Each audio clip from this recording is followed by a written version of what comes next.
Assalamualaikum warahmatullahi wabarakatuh. Hai teman-teman, yuk mulai hidup sehat dengan giat berolahraga. Manfaat berolahraga itu tentu sangat banyak, di antaranya dapat mencegah tubuh kita dari berbagai macam penyakit. Untuk aktivitas fisik yang dapat kita lakukan dengan mudah adalah latihan fisik atau olahraga dengan intensitas sedang parameternya. Dan kita masih dapat berbicara walaupun terengah-engah. Ada dua jenis latihan fisik yang dapat kita pilih.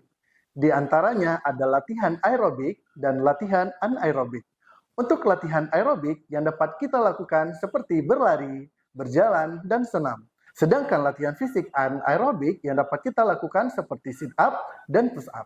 Untuk memberikan hasil yang baik dalam tubuh kita, lakukanlah latihan fisik dengan rutin selama 20-45 menit. 3 kali dalam 1 minggu ya. Yuk mulai hidup sehat dengan giat berolahraga. Wassalamualaikum warahmatullahi wabarakatuh.